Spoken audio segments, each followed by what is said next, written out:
catches, puts up a three. One go. Rebound box. Now head over in this direction. Gone to three. Tie game with 5 seconds remaining. The impossible has happened.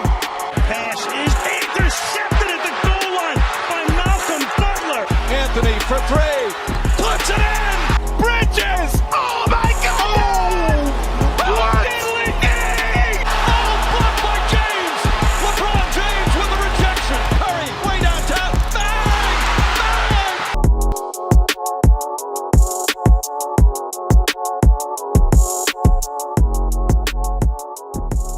And we are back, guys. Welcome back to Camp's Corner. Today, joining me again for the second time, none other than URI Sports Play-by-Play Broadcaster, Stone Freeman. Stone, how's everything going, man, since the last time we talked? I'm really well. Thanks for having me again, Cam. I got to ask you, am I the first to be on twice, or do you have repeat guests? You're the first one, man. First one. Wow. All right. I'll wear that honor proudly. No, thank you for having me. I'm excited to chat with you today. Yeah, no problem, man. And I'm trying to, reconnect with the people that I've had on before, kind of to see like how maybe I've grown as a podcast host, or like, how people have like, kind of evolved from the point I've talked to them before. So, kind of going like along those lines, like, I don't know if you've seen some episodes. If you have, I don't know if you have any, give me some feedback on like, how I've done so far. Yeah, no, you're doing great. I mean, the key in all of this, I mean, and not that talent isn't a key, which of course you're very comfortable on air, which is important, but also consistency. I think that's the hardest part for students that are breaking into this field is realizing the first podcast, right? In this case, right, the first Camp's Corner, the first person, the first guest you have on is to a certain degree the easy part, right? It's how do you do it again week 2, right? How do you do it again a month from now? And to see you consistently at it and just keeping that presence on social media is critical. So no, you've made some strides, and I'm happy to again be on here chatting with you and seeing how far this goes from here on out.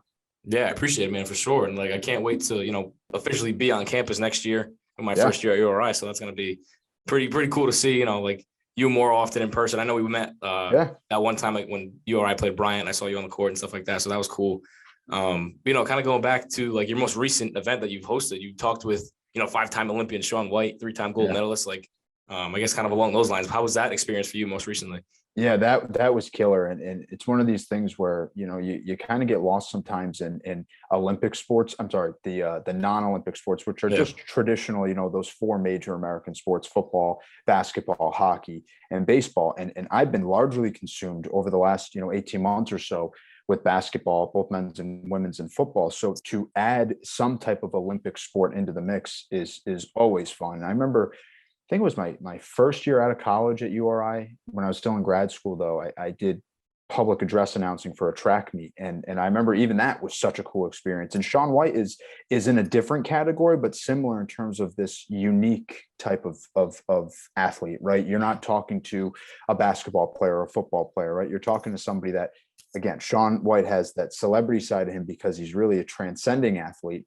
But athletes like that are in these sports that you don't get to hear from often, it's kind of a really cool experience for, in my sake, the interviewer, but for journalists or reporters or broadcasters to talk to those athletes that are not in the limelight per se. So it was an awesome experience. He was a super cool dude. I mean, there's a lot of athletes you're going to meet along the way that aren't necessarily difficult, but you can tell that they're not really about talking to the media and interviews. He was just the sweetest dude in the world. Really cool. Backstage, we talked for about 10 minutes before he went on air.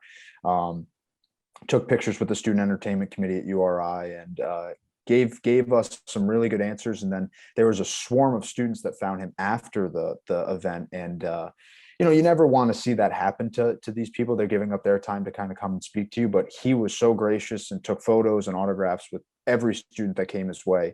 And what started as almost overwhelming for us, the people putting the performance on, trying to get him to his vehicle, was more relaxing for everybody. And you realize that he's kind of made for this stuff. So he was super cool. And it's one of those things I'm sure will just kind of be a footnote in the story as we go on in our careers, but to say you've done it and to sit down with an Olympian and a gold medalist is a once in a lifetime opportunity. So it was really well worth it. Right. So like, what goes into like preparing for that? Like, how'd you know, like, what you were going to ask him, or like what the, rundown was going to be like? Yeah, no, that's a great question. And, I started probably for or 5 weeks earlier when I interviewed Archie Miller, the new head coach down at Rhode.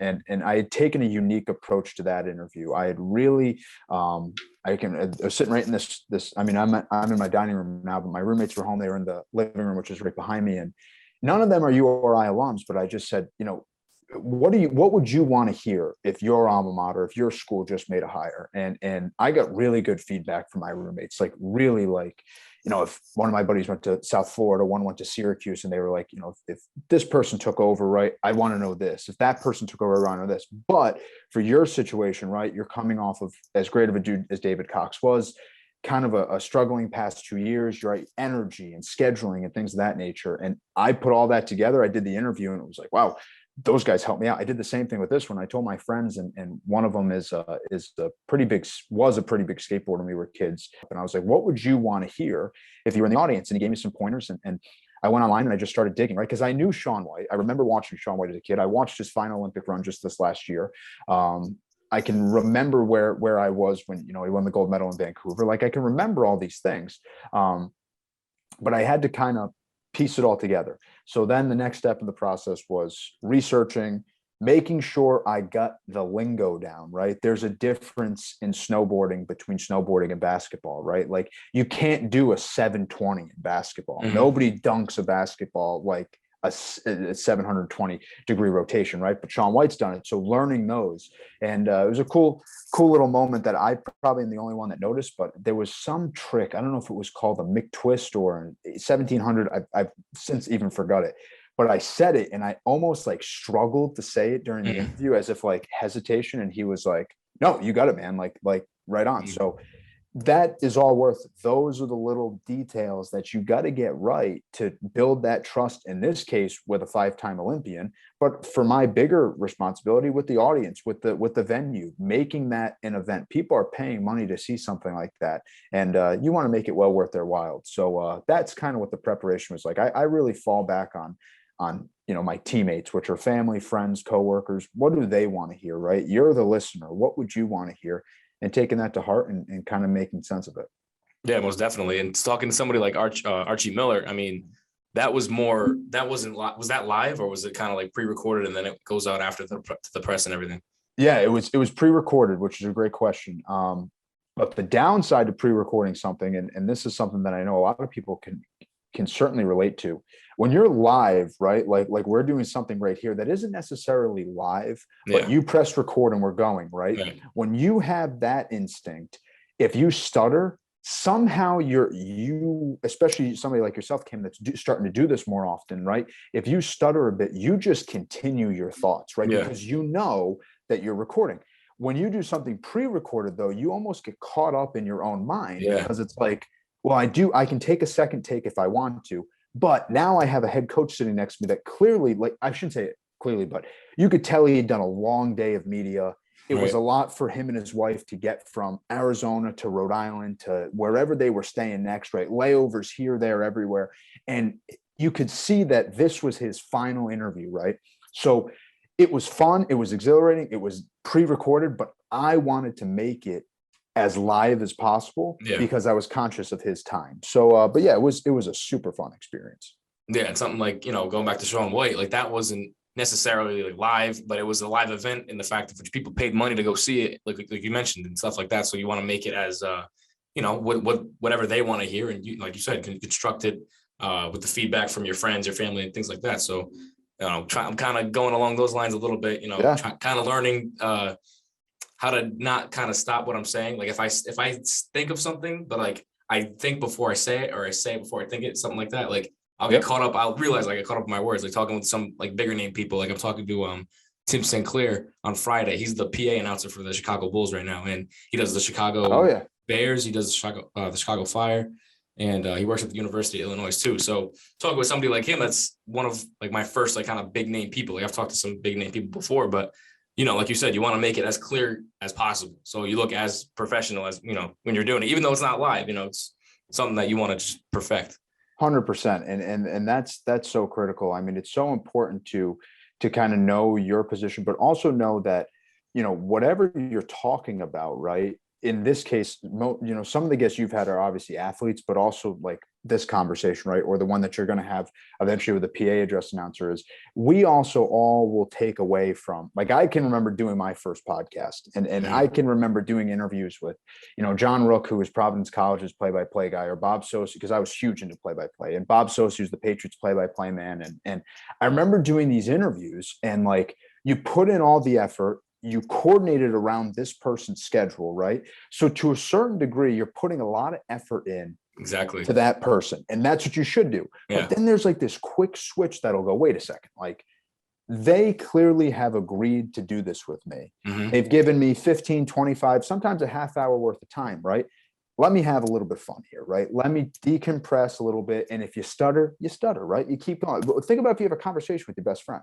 You lose track of what you're talking about all the time. Mm. Sometimes those make the most authentic podcasts, interviews, et cetera, et cetera, et cetera. Yeah. Being able to free flow and kind of go in and out of when I say consciousness, right, of consciously thinking about what you want to talk about versus just, hey, let's see what happens. Yeah, and I've had my friends on a plentiful amount of times talking just like sports in general.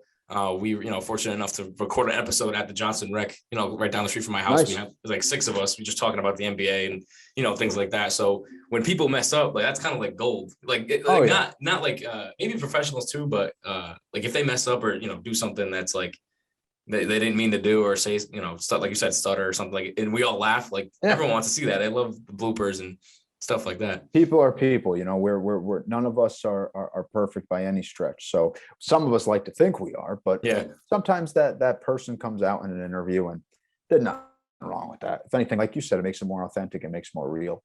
Kind of going back along your lines and things like that. I know we talked about, how you prepare and things like that. Looking at some of your Instagram stories on like the 3 things that, you're hyped up about the day and things like that. And like the spotting boards that you post, what goes into your spotting boards, like for basketball and like maybe like football as well and other sports at URI. And another question kind of following that was, what was the inspiration behind your Instagram stories? Like the 3 things that you're excited to start the day about. Yeah, I'll start with my spot charts because I love publicizing. Usually I have like some with me. I don't have that on me right now. I have to go through my backpack. But yeah, those started as in college as a way to prove to myself that I was going to do this, right? That I was going to be on air and no disrespect to anybody else that's chasing their dreams. But like I would look at a lot of the other student broadcasters and like it was really commonplace for them to show up and sit down and be like, all right, I got my roster that the athletic department's given me. I got my cell phone in front of me with some statistics. Let's roll. And I was like, that's not how I want to do this for the rest of my life. So I came up with these spot charts, and credit goes to, again, my buddy that went to South Florida, Tyler Davey. He did this stuff too. Does this stuff too. And I was like, you got any spot charts? And he gave me some from a friend of his down at South Florida that was doing them. And that's just and then I've just evolved, right? I mix in my own stuff as I go. But what goes into it is just, football, there's more of a structure because you only play 12 games. I'm only doing home games. So I'm only doing really a 5-game football slate. We hop on something like this and I just listen to URI's coach, Jim Fleming, and whoever, Danny Rocco's since been let go, but I'd always listen to Danny Rocco. He was at Delaware, or, all these other guys that are at different places, and hearing then start to hear what they're saying about their last game and their next game. And the guys I normally tune in more into are the guys that are about to play URI. So I would hear 2 perspectives, and I take that on Monday. And then Tuesday, Towns and junior versus senior and things like that. And then by Tuesday night, names and faces are all done, right? Who's who is all done. Wednesday, then I start to dive into like specifics, who did what, 5 catches last week, yada, yada, yada. And then Thursday or Friday is more of any last minute storylines. Maybe I go out to practice on Thursday night, something like that. I'll take football like a day by day because I got more time. Basketball this year is a little different because most of the home games I'm doing on TV. Most of the road games I'm doing on radio, which was awesome, right? But there's a balance to that, right? I started to know the URI team really well. And I would still make sure stats are updated, and if somebody had a double the night before or 2 nights before, you still want to include that. But I started to dive deeper into the opponent, and that really paid its dividends in the Atlantic 10, because now I'm starting to do teams that I've called twice. I did 2 Duquesne games. I did 2 Davidson games. I did 2 Richmond games, right? Now, the opponent, The second time around, the broadcast was I shouldn't say effortless, but so it just rolls right off the Oh exactly. yeah, because you know the teams well, right? So Right. so that's where spot charts became so important. Was I again, and you start rituals like I was on the plane, right? You start to put stuff together. You get to the hotel, you do things, and then I was fortunate, when you're on the road with the team, to be able to kind of sit in at practices and stuff like that. And there's a trust side to that, right? So there's a lot of stuff that I'm valued as the team at that point, and I wouldn't use on a broadcast. But then there's shoot arounds where, like, I can remember we were at a shoot around at VCU, and the TV play-by-play and color commentators were there, and then the radio play-by-play and color commentators were there, and you just start shooting the breeze and you start mixing notes and whatnot. And the play-by-play guy on TV that night was Tom McCarthy, who does a ton of A10 stuff, and he's also the Philadelphia Phillies play-by-play man. And we exchanged, pleasantries and kind of caught up a little bit. And then he was like, "Oh, there was a guy, Vince Williams on VCU, and nobody was sure if he was going to play or not." And he just told me, he was like, "Hey, they'll give that to me first because I'm the national guy, but I have no problem, letting you know so you can prepare better." And it's little things like that you start to build trust with people, and it helps you not become a better broadcaster, but your broadcasts become better. Right. And that's a huge part. Briefly, the Instagram stories, that all started with, we went down to Davidson with men's basketball, and there was a snowstorm back here in Rhode Island. Yeah. So we flew out like an extra day early. And I like flying, but I don't like the buildup. I don't like having to rush. I just like to get there. So there was so much, like, that trip was and conference play had just started. Mm-hmm. We'd come off a COVID pause. We were going down to North Carolina when it's snowing up here in Rhode Island. I just felt great. And we had an extra day of travel, which is a blessing, right? So we did our thing, and I woke up that morning, and literally the woman at the front desk was just like, I'll print out, because normally I got to go to like a FedEx or something. And I had told Shane Donaldson, the sports information director, I was like, I'm going to Uber to, Staples and get these printed. He was like, check with the front desk first. You got to stop spending money on Ubers. So I checked, and the woman was so nice, and she got it done. And I said, I'm going to post something, because I was on cloud nine. It was my first Atlantic 10 game I did on radio. I did a couple non-conference games when I was a senior, and then I did most of the non-conference slate on the road this year.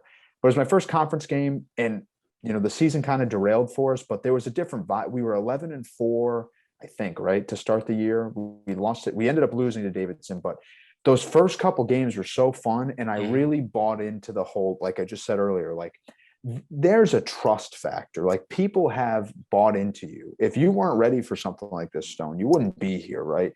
So, and I think I actually put that on my Instagram story that day. Like, I just remember thinking, like, not that I ever really second guessed myself, but like, just have fun with this. Like, let's just do this thing. Like, I'm getting paid to travel with the team and to sit at a basketball game today. Like, let me just do this thing. And again, ultimately we lose the game. It was a great game though. We were up 7 with 6 minutes left or something crazy, and just couldn't hit a basket down the stretch. But that's where it kind of just started from. And it's something that people gravitated towards, and something I take a lot of pride in now, because I think a lot of people look forward to that on game day, which is something that I take great pride in. No, it's definitely something cool to look forward to, and, see, and, kind of how you prepare in a way too, as well, for the day and just, life in general, but, kind of going along, like the season wise and stuff like that, your first year working with the school, outside of being a student, like you said, like when we met, I met you first time in person was when they played Bryant at URI. So kind of going along that, they played PC at the Dunk, and you were at that game too, right?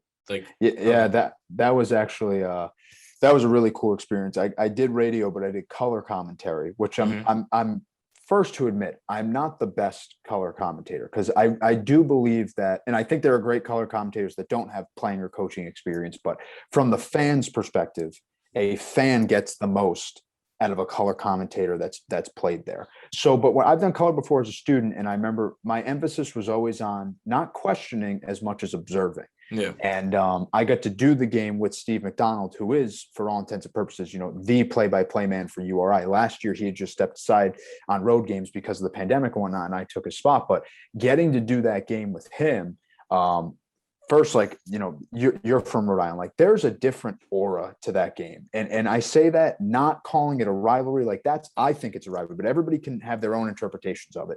But there is a different feel to the first Saturday in December. It like, I'm not saying this to be cliche, like it's true. Like it feels like Christmas morning. Like you wake up and you know that there's a game that day. And I woken up and I remember going to Dunkin in Garden City and people were talking about it there. And I was like, all right, like this is going to be a good time. And then I get to the arena and you start to see, because again, Rhode Island, this is why I love Rhode Island. Like everybody knows everybody. So you're sitting there and like my dad and mom's friends from work are like trying to find me. And then my own friends from home are trying to find me. And I'm like, this went from like a game that I would go to and go with the 6 of my friends that I got tickets for this year.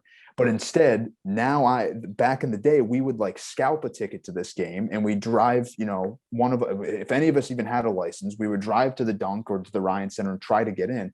And now like I'm working the game and there are people there that are there for the game, but also to see what I've done. And that was really rewarding. So I was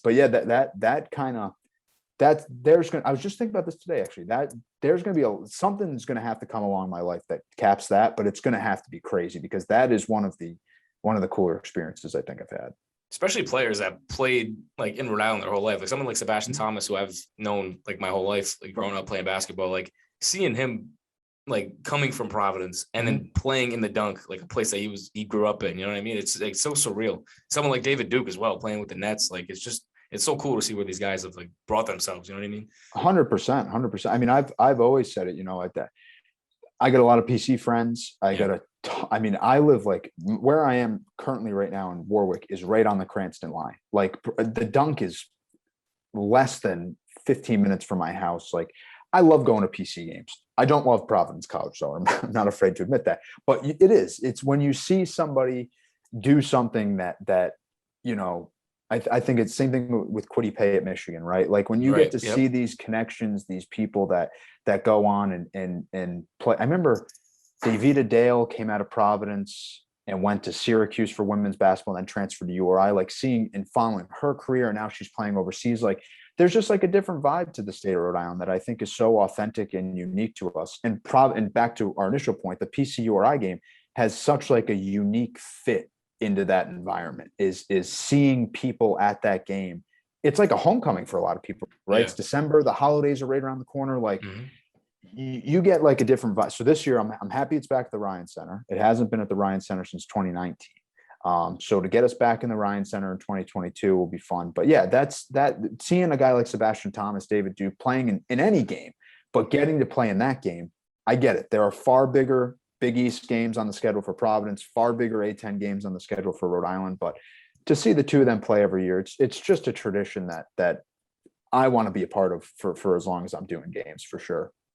Yeah, and I'm hoping, you know, whatever I get into, I can be on that floor, whatever it is, if it's radio, if it's, you know, if I'm writing a report, something, you know, anything I can get into. Like I'm trying to get into like right now. I've contacted so many people down there. Like I'm going to be writing for the Cigar. I'm going to be on WRU, like all these things. I'm trying to get like right now, like contact right now, even like the school, even though the school year just ended, you know what I mean?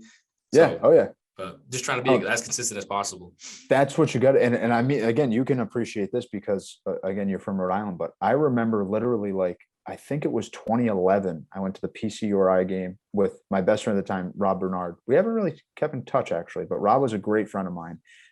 His mom still lives in the state. I know his brother well. We were so close growing up, and me, him, and one of my roommates, Tim, who was actually just in the kitchen. He just went upstairs to bed, but we went to the game and literally sat in the last row of the Ryan Center. Like you turned around and we saw the wall. And every PCURI game at the Ryan Center since, I will go up to that one section. I'm just like, wow, like, all right. And everybody thinks it's like, again, it's not the Super Bowl, right? Yeah. It's not even Duke, North Carolina. Like I get that. But for Rhode Island, the URI's version or Rhode Island's version of it. In particular, myself, that is a day. Like there is probably 4 days out of the year that I look forward to more than PCURI, and those other 4 are holidays. Like that is a holiday for me. So I will rant and rave about Providence College versus Rhode Island as much as I can. Definitely. And like, you know, like I said, again, like hoping I can be a part of it this year, especially what you said, it's at the Ryan Center. So that's going to be, you know, insane. So, you know, kind of going back to like how you like prepare, you know, kind of like ending those kind of questions on how you prepare and things like that. You know, so for something like for me, like you just said, you're not the greatest color guy, which I'm sure you're fine at, you know what I mean? It's just the mindset, right? So someone like me, like I would do Rick games without a color guy. You know what I mean? So I'd be by myself. Yeah, done plenty of those. Yeah. Question that I would have for you is, if you had, if I don't know if you've done it before, I'm sure you have in some situations, but what's something that you think in your mind, like a go-to to like fill in like that dead space? Like, so I gotta be the color guy and I gotta do the play-by-play and stuff like that. Like if that would ever happen, what would you recommend to fill that space? Yeah, first and foremost, and I think this is part of the student experience, but you'll realize that if you want to find a broadcaster that really wants it, it's the dude that'll do the solo broadcast, because I did tons of solo broadcasts as a student. And then I actually did one of the football games I did my first year out of college for URI. The color commentator didn't show up and I did a football game alone. And they're hard. Like it's challenging. You want to talk about a day that you metaphorically, or, hopefully in one sense, literally make your money. It's in a game that you do solo. And I think the biggest piece of advice is you just have to stay in rhythm, because what ends up happening is you end up fooling yourself into thinking you're talking too much. And then you quickly find out, well, you're the only person talking, right? So I did a URI game, men's basketball against Manhattan, I think, my first year out of college. It was a 4:00 game on the Wednesday before Thanksgiving. And I remember doing the game and we had a good time. I think we did win. But it was right before Thanksgiving. Again, different type of feel that time of year. Basketball season just started. But I remember leaving that place, the Ryan Center, and just thinking, like, it's only 7:00 because the game started at 4:00. Like, I'm going home now, and I'm not doing anything tomorrow because it's Thanksgiving. I'm not doing anything on Black Friday.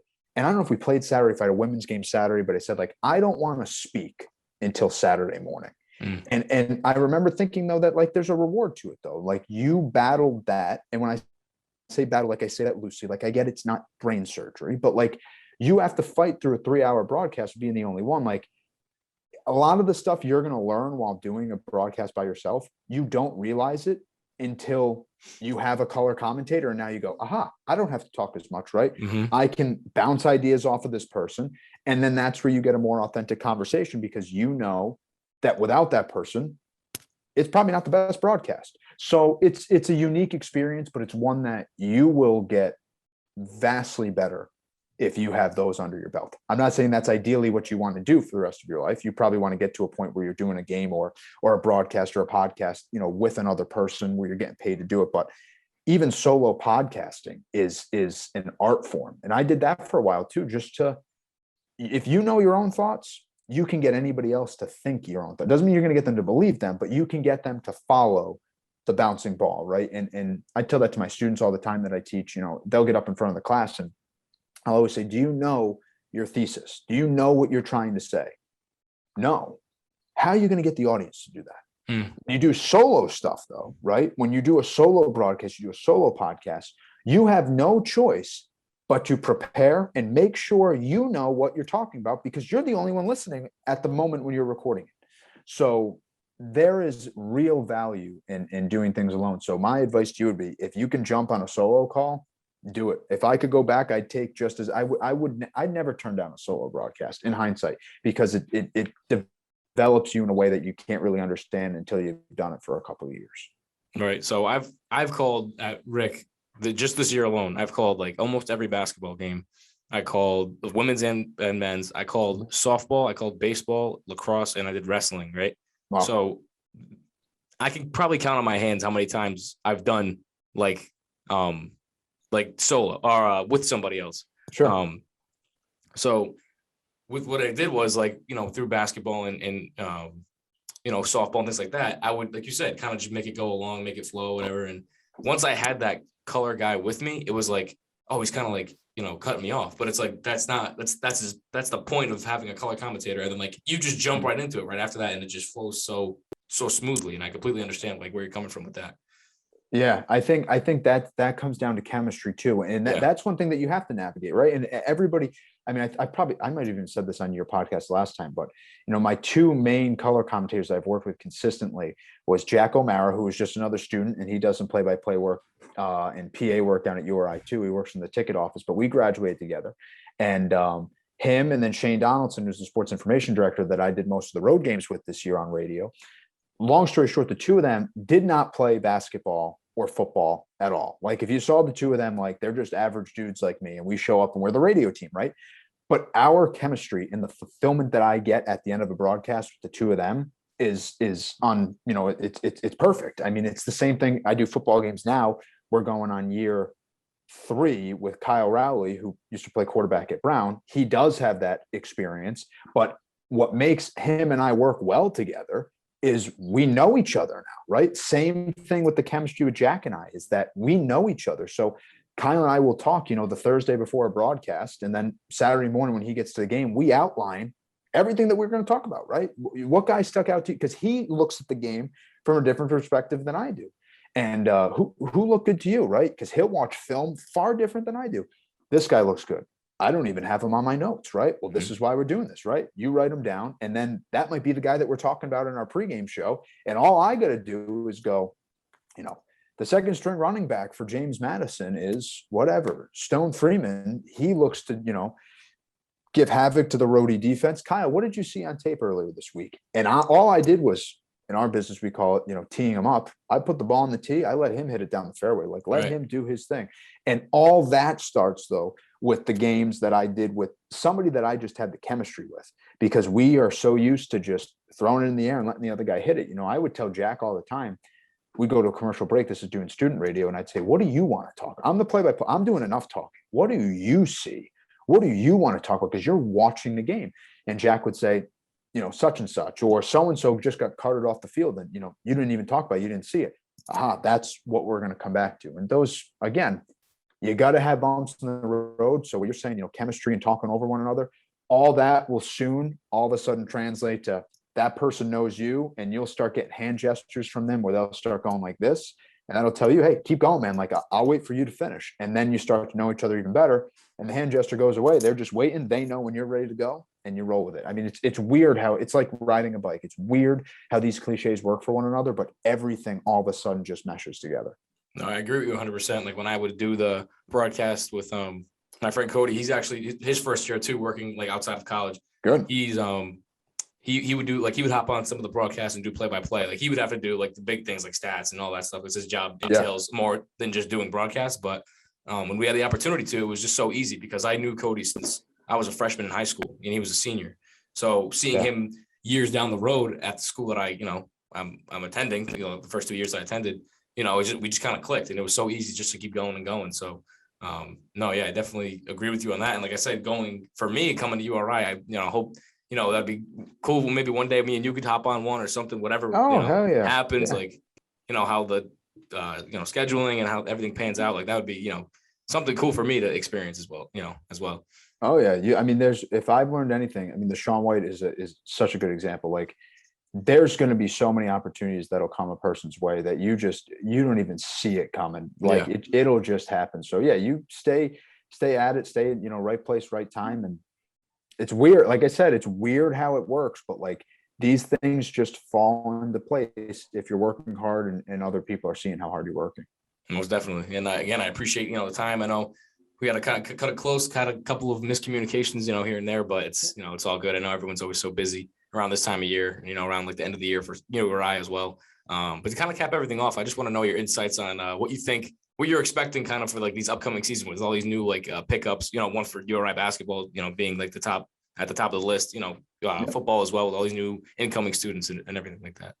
Yeah. I'm so excited. And, of course I wear my Rhode pride on my sleeve, but, I just think we are about to enter, a new year of change for URI, right? And that's in athletics wise. Like I just think the commitments in football, I'll get to too, but the commitment to men's and women's basketball in particular, with getting a guy like Archie Miller to lead men's basketball, and then the 10-year contract extension for Tammy Reese, that is, when I say unprecedented, we had the Dan Hurley era, right? There's an Elite 8 team that came through Rhode Island. There's Sweet 16 teams. All that is good and helps the history of our program grow. But right now, to see that investment from everybody from our president at, President Parlange to the athletic director, Thor, all the way down, like there is a different commitment and a vibe than I think I've ever seen surrounding men's and women's basketball coupled together. Right. And then you take into consideration football was one win away last year from a playoff spot, and they haven't been to the playoffs since the mid 80s. I think they're right on the cusp. I think they are not only going to do it, I think with the buzz they created last year, they've shaken that, that reputation of kind of, what's going to happen to the program. And now they've turned it to, we're here to stay, and now we're going to compete. So this will be fun. I mean, I love the summertime, but I will start getting super antsy after the 4th of July. Like July 5th, there's not a worse day because the weather's probably beautiful. You have every reason to be happy, but the next thing you look forward to months down the line, is football season. So I'm itching now to get some warmer weather. The only thing I love more than URI is warm weather. I hate the cold. So I need some warm weather now. Get those vibes back on. My sister's graduating URI this year too, so we're excited as a family. Like there's so much to look forward to over these next couple months. That'll then lead me to August 1st. I'll be down at training camp for football, just itching to get ready to go. But yeah, basketball wise, there's a process, right? And Archie Miller talked about that. There's a process that has to be followed. And for women's basketball, we were right there, right at WNIT, but you want to get to the NCAA tournament. There's a process all these programs going to follow, and there's stuff that has to fall their way. But I think we're really on the cusp of seeing some pretty incredible things. So you, my friend, are joining right at the right time too. You'll get a front row seat to some of this stuff over the next 2 years. No doubt, man. I can't wait. And just coming from learning from the best, like like I said earlier, like I didn't know how I was trying to go back, like when I first talked to you, kind of see like how you did broadcast and stuff. I couldn't find like archived things like that, but just getting down, having the opportunity to sit down and like experience, like listen to what you've experienced firsthand has helped me so much just over like the last year. So again, I can't thank you enough. And I appreciate the time, and, it's kind of all I got lined up. You got any final words before we end off our second episode? No, I think I will say, like I tell a lot of students, again, the consistency is important. The connections are important. But you got to enjoy this. I mean, it's really that simple. And I don't say that to be super philosophical. I just say that to like, you can't tell you how many students I tell you. When I say slow down, I'm not telling you to stop, but take it in what you're doing. You're doing a great job, and I'm looking forward to working with you further down at URI. I appreciate it, son. Thank you very much.